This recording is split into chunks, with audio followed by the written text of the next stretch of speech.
Welcome back, everyone. We are going to take you live here in 1 minute. Look at this camera, WTFX, or WFTX rather. This is our sister station down in Florida in the Tampa area, and this wind is coming in so hard. You can see that camera shot shaking there as sheets of rain continue to fall. Yeah, and we've been tracking this storm all morning long, really for the past few days, because its track, of course, going over Cuba and now strengthening to a Category 4 in just the last few hours. A huge concern this morning is the storm surge, and meteorologist Candace Monticelli has really been explaining this perfectly to us, because for us here in Michigan, storm surge, we don't really know what it is and how it's created, but you're really kind of mapping it out for us this morning. Yeah, we want to break this down so you understand the combination of these high winds and water producing this life-threatening storm surge that is going to come off of Hurricane Ian here. So as we break this down a little bit further, right now, Hurricane Ian is a Category 4. This is an example of what this will do as we move this forward. So that Category 4 hurricane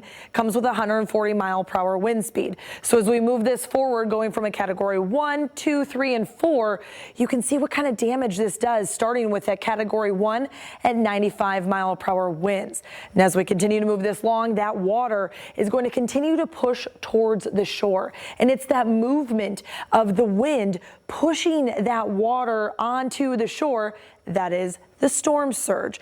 So as we keep continuing to that Category 4, this gives you wind speeds upwards of 130 to 156 miles per hour. And that you can just see the sheer strength and damage of that wind and water combination. So this is where Hurricane Ian will be, giving the highest impacts from that storm surge, 6 to 12 feet of water onshore from areas south of Tampa to Fort Myer, and still damaging but lower storm surges around surrounding areas all along the coast. So really that life-threatening situation. And then additionally, we have to factor in rainfall, possibly upwards of 10 to 14 plus inches of rain. So we bring in Chief Meteorologist Kevin Craig to break down the track and timing of where this storm is headed. Kevin. Candace, thank you very much. You just pointed out that Category 4 winds go up to 156 miles per hour. We have almost a Cat 5 because we have 155 mile per hour sustained winds right now. So that looks like it's going to hit at that kind of strength and that speed. Here's a shot from our sister station down, WFTX, down in the Cape Coral area around the Fort Myers area. This is Port Charlotte. You can almost look in the light there and see those horizontal shots of rain just moving, which is very typically indicative of that. And a lot of people take their boats and they get them out of the mooring there in the marinas and they put them out in open waters and they moor them there and they anchor them there because they can flop around and bounce around and not do damage, providing they don't break free. Take a look at the satellite imagery of this monster storm. Covers all of Florida, and look at the eye there, kind of the wobbly eye. This is Fort Myers in this area. This is Tampa. This is expected to start to curve and come in and hit somewhere around Fort Myers, Cape Coral, maybe just south of Tampa. A little bit later this afternoon and into the evening hours is probably a Category 4. That's where we're at right now. If this were 156 mile per hour winds, this would be the highest you could get, Category 5. We'll see if it can strengthen there because these are very warm waters. 190 mile per hour gusts.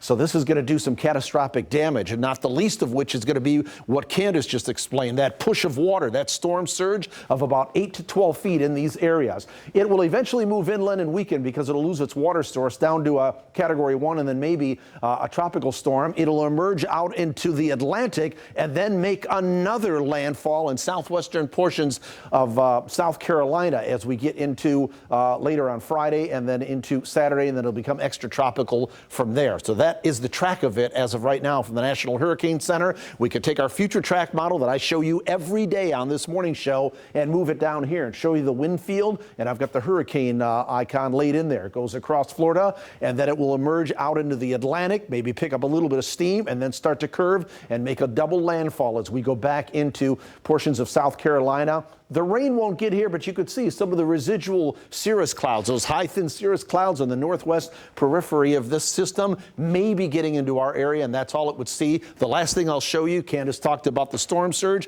8 to 12 feet in some of these areas from Fort Myers to Cape Coral to Tampa. This is the rainfall. Some of these areas will see probably more than a foot of rain, maybe up to 2 feet of rain. So it's that, it's the storm surge, it's the catastrophic winds, it's the tornado threat. A lot going on with that. And we're going to hear a lot more about this. That's going to be on all the network news shows here, including ours, as we go through the next couple of days. We have a couple of sprinkles out over Lake Michigan. Nothing really in